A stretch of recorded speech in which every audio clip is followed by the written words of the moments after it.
time at the patient roundtable, and we thought we'd bring this group of people together to really talk about the patient perspective in relation to the summit and the sorts of things that we should be thinking about.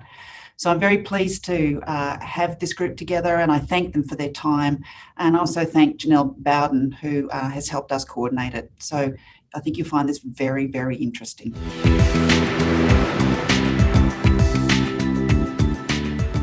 In a lot of ways, I think care's become more accessible and also fitted to our life better. We've been able to, for me, I've been able to do meetings and have my clinic appointments in the same day, which is really hard in normal circumstances. It also means that we've been able to adopt some of the really amazing technologies that we have throughout the system. So things like devices that we can use at home for monitoring. I know I can do my lung function at home now. I've had better use of continuous glucose monitoring, which has enabled me to send that data through to my team really easily.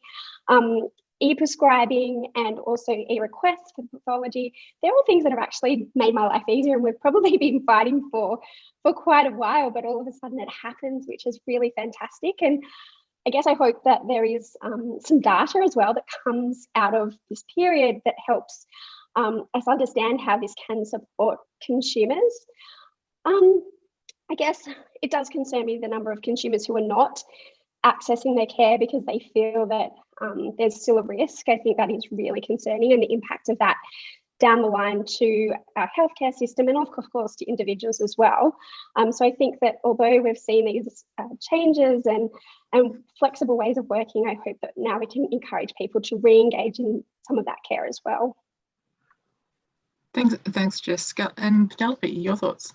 Right. Well, first I'd like to say that it's been great to hear Jessica talk about the benefits of telehealth, especially when it's done well and it's combined with data monitoring at home.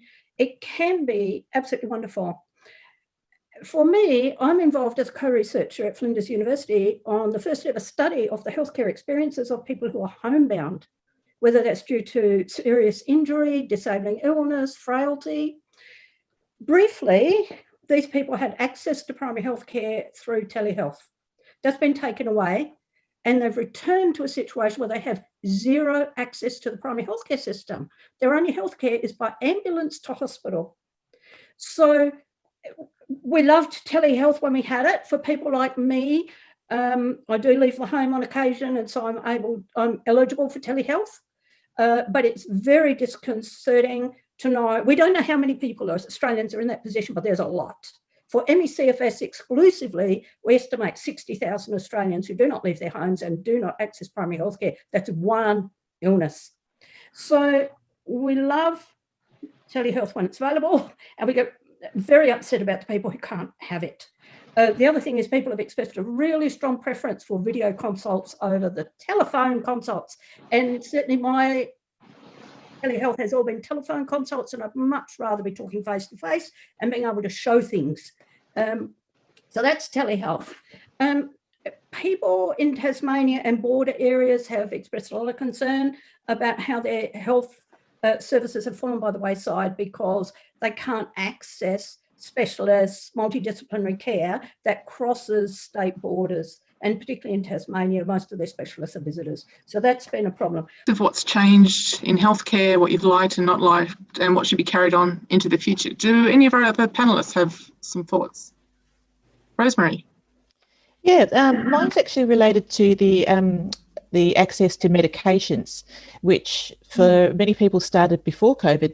The bushfire crisis actually alerted us to that for people that suddenly lost access to their medications, whether or not their own house had burnt or whether or not the pharmacy had burnt or they'd lost their prescriptions or whatever it was, it became a major issue as to how do you get your medications that you might need daily.